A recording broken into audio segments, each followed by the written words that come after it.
Sabay-sabay natin alamin ang mga kaganapan na nangyayari sa ating bansa.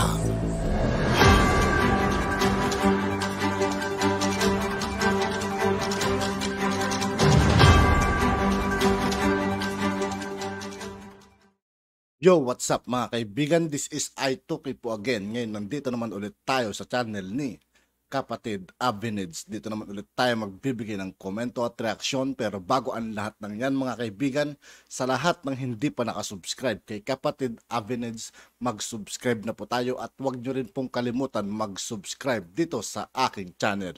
Simulan na natin mga kaibigan, let's go! Wait lang mga kaibigan. Game, tuloy ulit natin. Katanungan, bakit madalas bumibisita noon si Imelda sa iba't ibang mga bansa? May sagot ka ba, kapatid? Marahil ang ilan sa mga paninirang naririnig natin mula sa mga dilawang partido patungkol kay Madam Imelda Marcos ay ang palagian nitong pag-alis noon papunta sa iba't ibang mga bansa. Sinisilip ng makakaliwang grupo na ito raw ay luho lang ni Madam Imelda Marcos at wala namang naitulong para sa paglago ng ekonomiya ng bansa. Kaya ngayon ay marapat lang na malaman ninyo na ang pag-alis-alis noon ni Madam Imelda Marcos ay may basbas ni dating Pangulong Ferdinand E. Marcos. Bakit? Dahil malaki ang kinalaman ng mga pagbisitang ito sa iba't ibang mga bansa tungkol sa ikapapayapa at ikaunlad ng ating bansang Pilipinas. Kaya ito, at balikan natin ang ilan sa mga ginawang pagbisita noon ni Madam Imelda Marcos.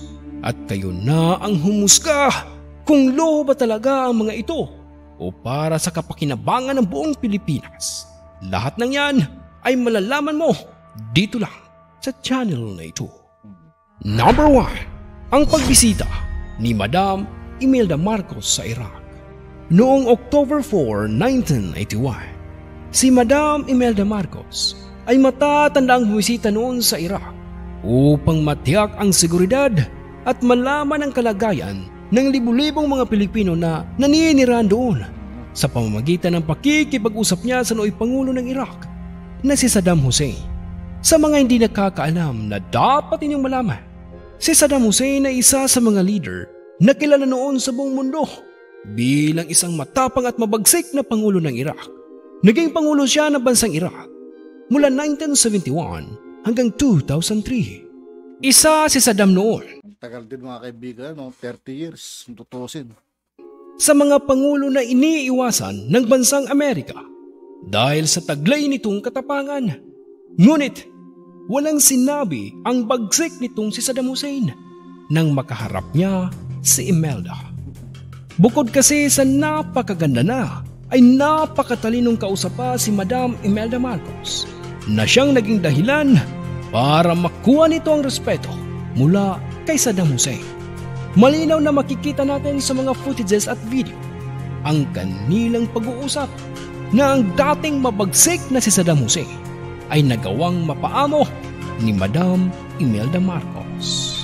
Mga minamahal kong kapatid, ang lahat ng ito ay totoo at naidokumento ito sa ating kasaysayan. At may mga video at footages ka rin na maaaring mapanood tungkol sa pagbisita na ito ni Imelda. Nakakalungkot lang isipin na hindi mo mababasa sa libro ang mga ito sapagkat inilihim ito sa atin nang maupo sa panunungkulan ang mga Aquino. Nakakalungkot, hindi nga ba? Ang isa pang dahilan kung bakit bumisita si Madam Imelda Marcos sa Iraq ay dahil sa layunin ng pamahalaan noon tungkol sa usaping diplomasya para sa ikapapayapa at ikaunlad ng bansang Pilipinas. Naniniwala si dating Pangulong Ferdinand E. Marcos at si Madam Imelda Marcos na ang pagkakaroon ng diplomatic relations sa panig ng ating bansa at ng iba pang mga bansa ay malaki ang maitutulong hindi lamang tungkol sa pagsasaayos at pagkontrol sa daloy ng mga kalakal. Ito ay kapaki-pakinabang din para sa pagtataguyod ng pagsulong ng human culture.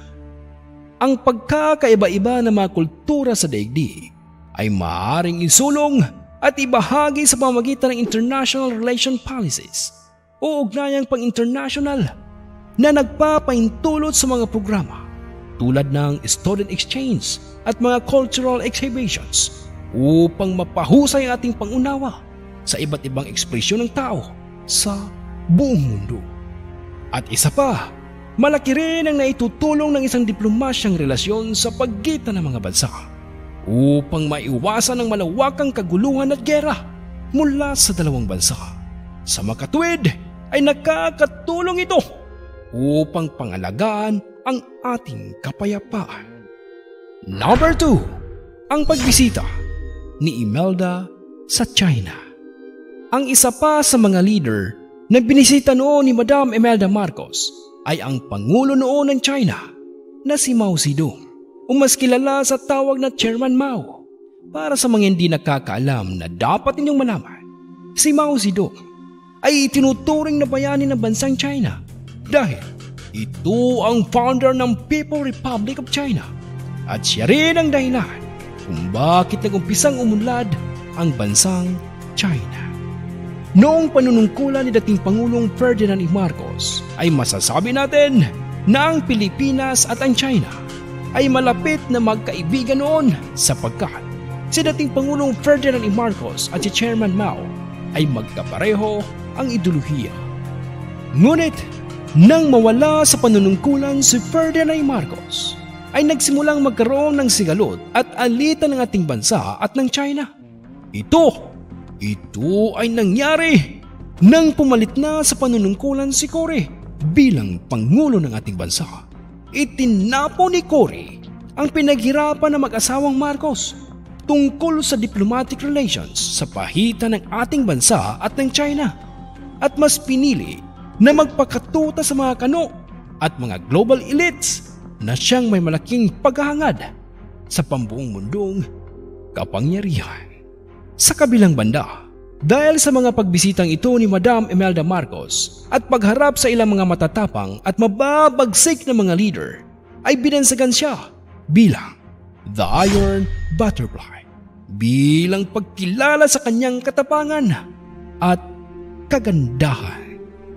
Oh boy! Naunawaan mo na ba kapatid?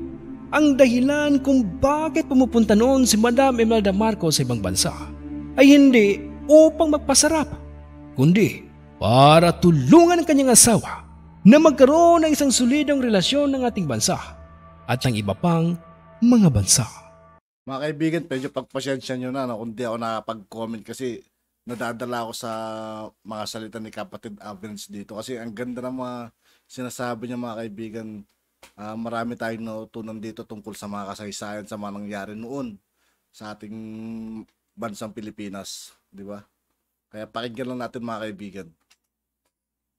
Hindi siya mananahimik at tatambay na lang sa palasyo. Bagkus ay gagawin ng isang Imelda Marcos ang lahat para sa kapakanan ng kanyang bansa na siya ring malinaw na ideolohiya ni dating Pangulong Ferdinand E. Marcos. Kaya, isang malaking kasinungalingan ang ibinabato ng mga kaaway kay Madam Imelda Marcos.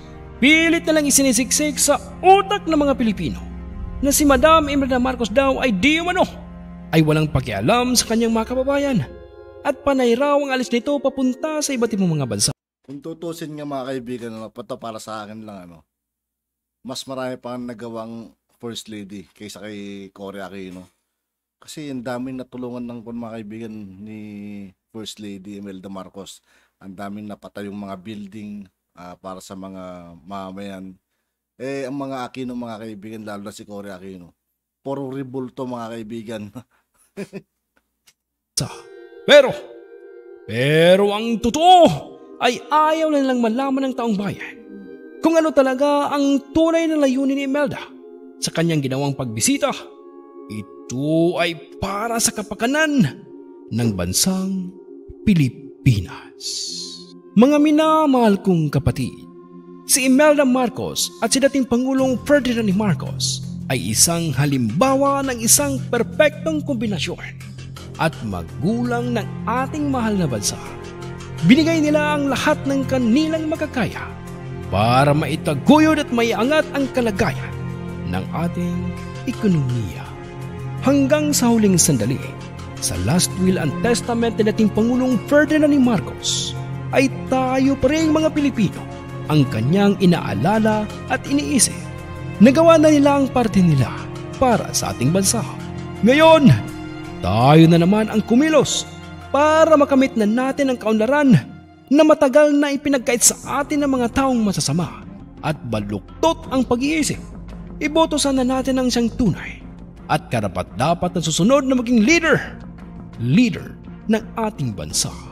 Ikakat na natin dito mga kaibigan kasi na to nung nakarang election pa to kung part na to. At yun nga po mga kaibigan, dito po nagtatapos ang ating reaction video. Muli ako po si I2K ng Sundalo ng Dunggalo at 811. Maraming salamat sa patuloy na pagsuporta. Yeah, peace out.